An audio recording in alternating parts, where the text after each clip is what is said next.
Hi everyone, welcome to the next edition, the sixth one of Warikoo Wednesdays. Thank you so much for all the encouraging responses. I love the fact that this is getting some good attention and some great conversations flowing. For today, so I was in the 8th standard and I distinctly remember for my birthday, my aunt, my Masi, she gifted me this big book of space, and that was my first introduction to astronomy.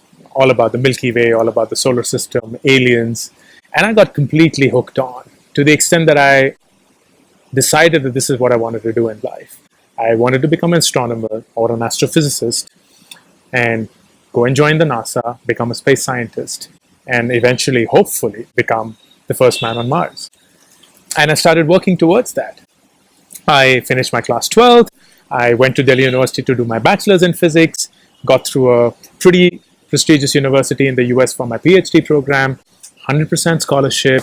I reached there, I start doing well in those courses, I start acing the exams and topping my class, and everything was working out as per plan. Except I figured that I wasn't happy anymore. Except that I figured that I would be good at doing this, but I would not be happy anymore. That any time that I was spending in doing what I was doing would not amount to my happiness, would not perhaps contribute to a professional or a personal fulfilling relationship with my own self. And I decided to come back. I decided to leave all of that and come back. And I remember my friends and family, when I told them about this, were completely shocked, because understandably they were like, oh my God, you've been thinking about this for 8 years, and every single day you've just lived this moment, and now you are on this path that you wanted to be on. You want to give up all of that and come back because you feel you'll not be happy? And to me, I thought about it completely differently. I was like, of course, because the minute I've decided that this doesn't make sense to me, how can I spend even a second or a day or a month more in doing it? Because it doesn't matter how much time I spent doing it, that's the past. What I can control is the future. And I summarize it in this life lesson that I want to share with you today through this concept of sunk cost.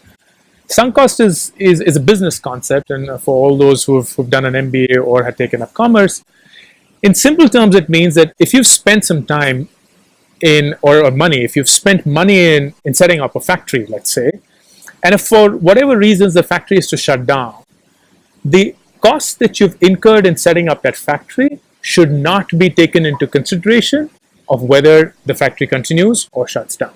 Or in other words, the money that you've spent in making a factory should not be the reason why you continue to run it or shut it down. Because that money is sunk. It's gone. It's sunk cost. And for me, the way that I translate that into life is time is the biggest sunk cost of life. Time is the biggest sunk cost of life. Look around you, including your own selves. There's so many things that we're spending time on just because we've already spent time on it. We are in bad relationships. We are with bad bosses. We're working in bad cultures. We have picked up projects that are not good for us. We are running startups that are not making sense anymore, only because we've already spent some time on it. And the world will keep telling you, because you've spent time on it, don't give up. But I think it's a very important lesson for you to remember that giving up is also an art. Recognizing that something is not making sense and cutting it right then and there is an art. And at that point of time, the amount of time that you spent in doing all that you were doing does not matter anymore. Time is the biggest sunk cost of life. Tell me what you think of it. Until next Wednesday, thank you.